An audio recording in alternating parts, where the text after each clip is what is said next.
जिसका रूप लिंग, क्रिया और वचन के साथ बदलते रहे उसे क्या कहेंगे? विकारी। विकारी कहेंगे, विकारी शब्द कहेंगे। जैसे देखिए कुत्ता, कहीं पर कुत्ते और कहीं पर कुत्तो, कहते हैं ना, कुत्ता, कुत्ते, कुत्तो। मैं, मुझे, हमें, इनमें संज्ञा, सर्वनाम और विशेषण, क्रिया क्या? विकारी शब्द है। जैसे में देखिए सतीश आम खाता है। सतीश क्या खाता है? आम खाता है। तो इसमें संज्ञा, क्रिया और विशेषण, संज्ञा, क्रिया, विशेषण को पता चल रहा है या नहीं चल रहा है? चल रहा है जी, चल रहा है। संज्ञा, क्रिया, विशेषण सबका पता चल रहा है कि नहीं चल रहा है? तो ये क्या हो गया? ऐसा शब्द है, विकारी शब्द है। एक और एग्जांपल मिष्टी आम खाते हैं। ना तो बच्चे का भी पता चल रहा है कि नहीं चल रहा? चल रहा है सर, हमने सबका पता चल रहा है कि नहीं चल रहा? अरे सतीश कौन सा लिंग है? पुल्लिंग। क्या?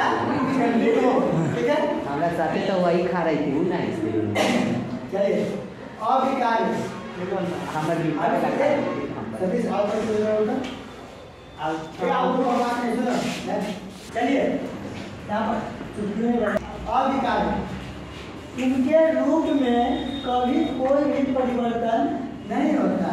जिनके रूप में कभी कोई भी परिवर्तन न हो उसे क्या कहते हैं? अविकारी। जैसे यहाँ, किंतु, और, हे, अरे आदि। ठीक है, इनमें क्रिया विशेषण, संबंध बोधक, समुच्चय बोधक और विस्मयादि बोधक के रूप में इसमें चेंजिंग कभी नहीं होता। ठीक है ना? जैसे उदाहरण देखिए, घोड़ा तेज दौड़ता है। घोड़ा तेज दौड़ता है, वो दौड़ा था क्या? तेजे दौड़े, समझे ना? वर्षा धीरे धीरे हो रही है। वर्षा हो रही है लेकिन कैसे हो रही है? धीरे धीरे हो रही है। जिसमें परिवर्तन शब्द में आया नहीं है, तो जिसमें परिवर्तन ना हो तो क्या कहलाता है? अविकारी। ठीक है, आगे देखिएगा, विकारी शब्द के अंतर्गत क्या क्या हमको पढ़ना है? संज्ञा पढ़ना है, लिंग पढ़ना है, वचन पढ़ना है, सर्वनाम पढ़ना है, कारक पढ़ना है। तो सबको धीरे धीरे हम लोग समझेगा यहाँ। सबसे पहला वो क्या? संज्ञा। संज्ञा किसे कहते हैं? कोई बताएगा? आपको विद्यार्थी समझा? लड़का बच्चा बोलो। किसी व्यक्ति वस्तु स्थान का भाव देना को संज्ञा कहते हैं। हाँ, आपको संज्ञा का डेफिनेशन बैठिए, बहुत अच्छा बोलो।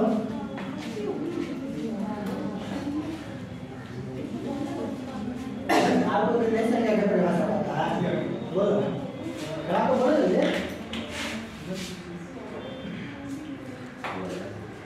इतना विलंब नहीं करो, जल्दी बोलो।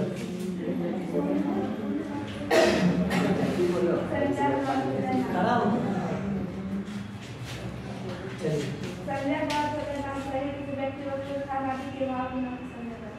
बैठिए। ये संज्ञा का डिफिनेशन है, ठीक है ना? किसी व्यक्ति बस, और देखिए इस दुनिया में सबसे संज्ञा है जिसका कोई नाम है। ये जिसका कोई नाम है, जिस वस्तु, जिस व्यक्ति, जिस जानवर, जिसका कोई नाम है उसे क्या कहते हैं? संज्ञा कहते हैं। जिससे भाव प्रकट हो उसे क्या कहते हैं? संज्ञा कहते हैं। ठीक है, संज्ञा 3 प्रकार की होती है। ठीक है ना?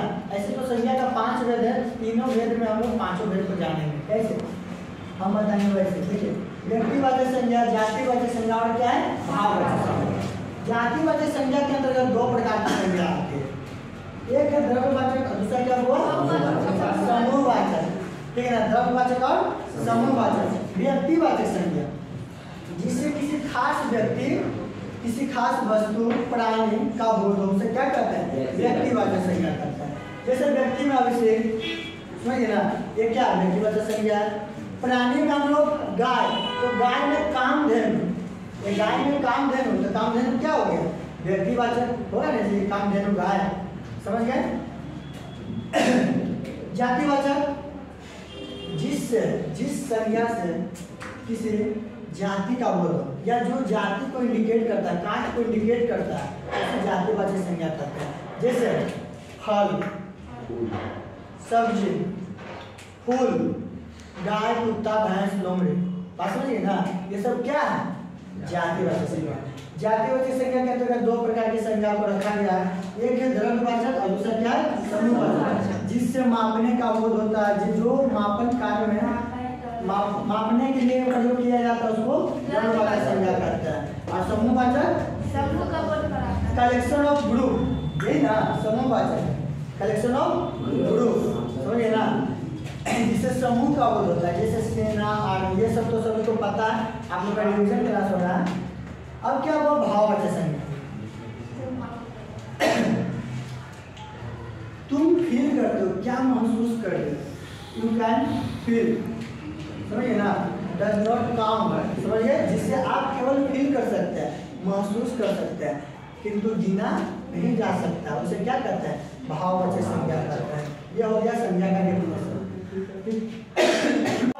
लिंग, शब्द के जिस रूप से पुरुष जाति या महिला जाति मतलब स्त्री जाति के होने का पता चलता है, शब्द के जिस रूप से पता चल जाएगा कि ये पुरुष है, ये स्त्री है, तो उसे क्या कहेंगे, लिंग कहेंगे। लिंग बाबू दो प्रकार की होती है, एक पुल्लिंग और दूसरा क्या बाबू, स्त्रीलिंग। पुल्लिंग जिससे पुरुष जाति का बोध होता है उसे पुल्लिंग कहते हैं, जैसे गधा, हाथी, समझिए ना, सूरज, देखिए ये सब क्या हो गया, पुल्लिंग हो गया। ये गधा है, हाथी, ऐसा नहीं समझना, सूरज की हम बोल रहे हैं। यहाँ पर देखिएगा स्त्रीलिंग में क्या हो गया, गाय, नारी, ये सब क्या है, स्त्रीलिंग। तो लिखा जिससे स्त्री जाति का बोध होता है उसे क्या कहते हैं, स्त्रीलिंग। वचन, ये वचन क्या है इसको समझिएगा, एक से अनेक होने का पता चलता है उसे क्या कहते हैं, जिस संज्ञा शब्द से या जिस संज्ञा सर्वनाम शब्द से एक से अनेक होने का पता चलता है उसे क्या कहते हैं, वचन कहते हैं। वचन कितने प्रकार के होते हैं, दो प्रकार के, एक वचन और बहुवचन। एक वचन जिस संज्ञा या जिस सर्वनाम से एक होने का पता चलता है उसे क्या कहते हैं, एक वचन कहते हैं। और जिस संज्ञा या सर्वनाम शब्द से एक से अनेक होने का पता चलता है उसे क्या कहते हैं, बहुवचन कहते हैं। देखिए एक वचन केला, दरवाजा, एक केला का वर्णन किया जा रहा है, दरवाजा का वर्णन किया जा रहा है। वही बहुवचन की जब बात करते हैं तो आगे क्या, गलिया, सड़कें, संतरे, समझिए ना, ये सब क्या हो गया, बहुवचन हो गया। तो वचन सबका क्लियर है ना। कारक क्या है, देखिए ये बहुत महत्वपूर्ण है, आपका हिंदी में भी कारक आता है, आपका संस्कृत में भी, ठीक है।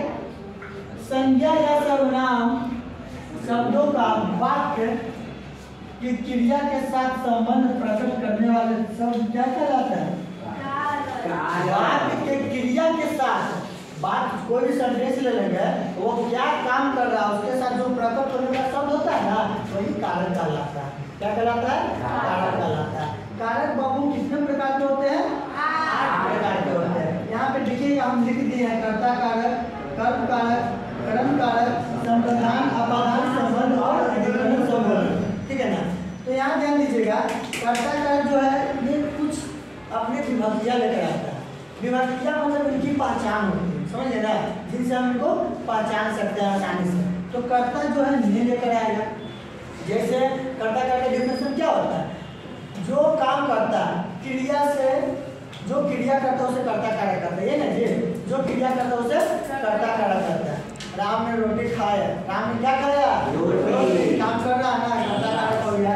आगे देखिएगा कर्म कारक, कर्म कारक, कर्म को, अब देखिएगा इसको समझते कि आप लोग लॉजिक लगाइएगा ना तो आप लोग सब बातों को समझ जाइएगा, बात समझिए ना। कर्म कारक मतलब आप अपना कर्म कर रहे हैं, जैसे कि हम एक दुकानदार है, दुकानदार ने ग्राहक को सामान दिया, तो दुकानदार किसको सामान दे रहा है, ग्राहक को, यानी कर्म हम कर रहे हैं लेकिन किसके लिए, दूसरों के लिए। कर्ता देखिए इसमें जो क्रिया कर्म करेगा लेकिन अपने लिए नहीं, किसके लिए, दूसरों के लिए। कर्ता के लिए काम नहीं करेगा, क्रिया जो कार्य करेगा, कर्म कार्य में क्या होता है, क्रिया जो कार्य करेगा स्वयं कर्ता के लिए नहीं, किसके लिए करेगा, अन्य संज्ञा या सर्वनाम के लिए करेगा। तो ग्राहक या तो संज्ञा बन गया या तो क्या बन जाएगा बाबा, सर्वनाम बन जाएगा, कोई दिक्कत नहीं ना। उसी तरह से बाबू हम लोग देखते हैं कर्ता ने कर्म को करण से ये कर्ता का समझ गए, कर्ता का समझ कभी बुलाइएगा, अरे कैसे बोल जाइएगा, कैसे बताइएगा, फिर से बात सुन लीजिए। कर्ता जो क्रिया काम करता है उसे कर्ता कारक कहते हैं। और कर्म करेंगे खुद के लिए नहीं, दूसरों के लिए, कर्ता के लिए नहीं, किसके लिए करेगा? संज्ञा या सर्वनाम के लिए करेगा, ठीक है ना।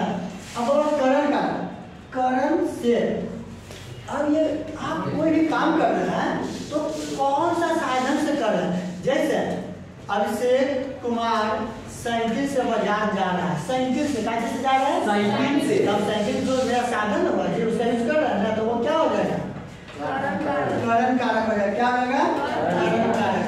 फिर क्या है? संप्रदाय के लिए, आप किसके लिए कर रहे हैं? आप लोग लॉजिक लगाएंगे तो सब आपका कॉन्सेप्ट क्लियर हो जाएगा। डिप्रेशन हम लिखवा देते हैं, आप लोग लिख लीजिएगा, उससे बढ़िया से समझ जाइएगा। फिर क्या हुआ? आपादान कारक। आपादान में क्या होता है?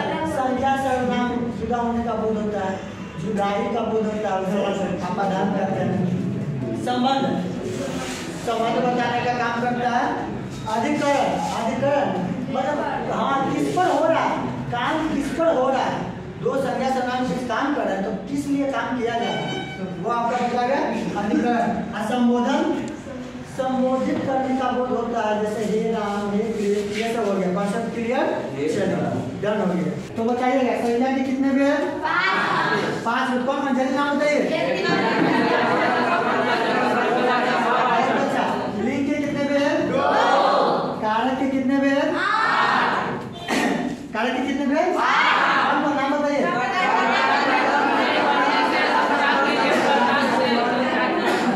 वचन के कितने भेद? 2। चलिए बताइए सर्वनाम के कितने भेद? कौन कौन?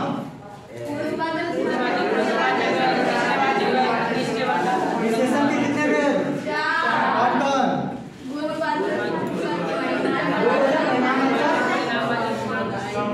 चलिए विशेषण के कितने भेद? 4 भेद। क्रिया के कितने भेद? कर्म के आधार पे 2। रचना के आधार पे 2।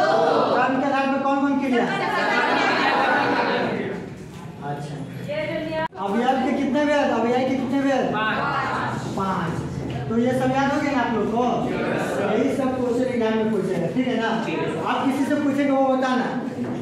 निश्चय वाचक सर्वनाम कौन बताएगा?